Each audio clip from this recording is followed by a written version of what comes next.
you. Hi, I am a co-advisor for group 12044, and we are here to do our video demonstration for regionals. Hi, I'm the plumber with group 12044, here to give a quick lesson on how we solder. I've already got my nipple cut. After we cut the pipe, it's very important that we ream it. By getting rid of the burr, we prevent turbulent water flow, which can cause damage to the pipe in the long run. After we ream it, we clean the outside of it by scouring it. We also clean the inside of the fitting by scouring that as well and applying flux paste. I've already done that to this fitting just for the sake of time. So after we clean it, we apply our flux paste. After we apply flux paste, stick it in the fitting, give a little twist so that the flux gets nice and smeared around, and then we start our solder. So, as we solder, first thing we do is we preheat the pipe. I'm going to preheat this pipe as well. Once the pipe is preheated, we move the flame to the base of the cup. Capillary action will draw the solder to the hottest point of contact.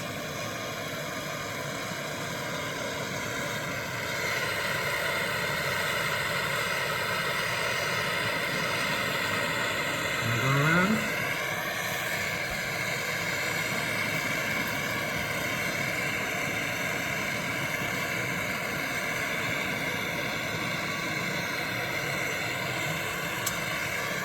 And that's how we solder.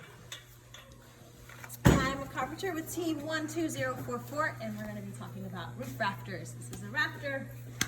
So in order to find out the length of our rafter, we're just going to do a simple calculation using our 412 pitch. And what 412 pitch means is that for every 12 inches we go over, we go up 4 inches. So we're going to take the span, which is the distance from end to end, outside to outside of our building. We divide that by 2, and then we take away 3/4 of an inch for half the thickness of our ridge. So once we do that, we put that into our calculator as the run. We put our 4-inch pitch in, and then we hit diagonal. The diagonal will give us this length from the top here to our seat cut, which in this case is 16 and 1/16 of an inch. So we're gonna place this here. The seat sits right on your crown plate. I've already put a set nail in so that the rafter will not move when I'm trying to nail it in.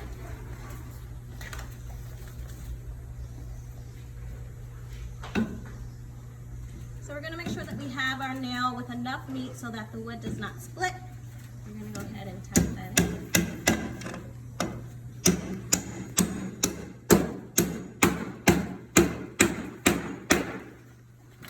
And then we'll attach it at the top. I'm a carpenter on team 12044. I'm going to be talking about building and laying out stud walls.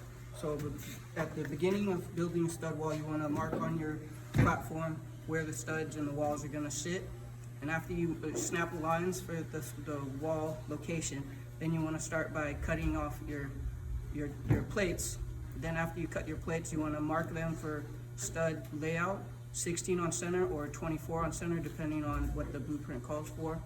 And after you get that, then you want to calculate your stud length, your common stud length, or your king stud length, which would be your overall structure height minus 4.5 inches for the plates, 1.5 per plate. And after you do that, you can assemble your wall. And after you assemble your wall, you want to make sure you rack and plumb it. So when you rack it, you want to make sure the bubble is in the center of the 2 lines. You either push or you pull, depending on where the bubble is. After you figure that out, then you bring in your brace, and you want to brace it from top plate to top plate. Here.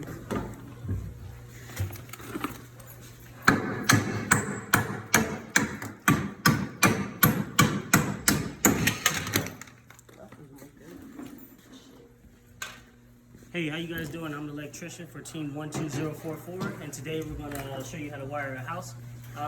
First things first, we need our proper PPE, we need our hard hat, we need our safety glasses, we need our gloves, we need our knee pads, we need our safety boots, and another main important PPE is our lockout tagout.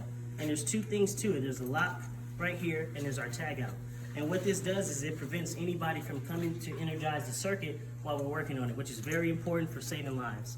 All right, let's go to our actual circuit here. So I already pre-wired and ran our conduit. We have Romex 3 here, and we have our hot and our neutral coming up in here. We're splicing it to give our power to our device, which controls this light right here.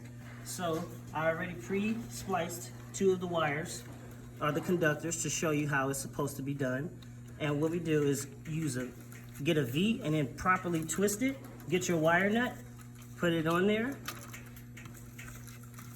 Okay, now that's a proper connection, and that's how you do it the right way. All right. So I also have some tools down here. I have my number 4 screwdriver flathead. I also have my hybrid pliers, which is for high leverage. The high leverage is right here. Gives a nice grip. I definitely recommend these. Klein Tools for electrical is one of the top line. I also have some Wagos, which is a new way of wiring. And also there's wire nuts and there's Wagos. So this is a different way. Lever.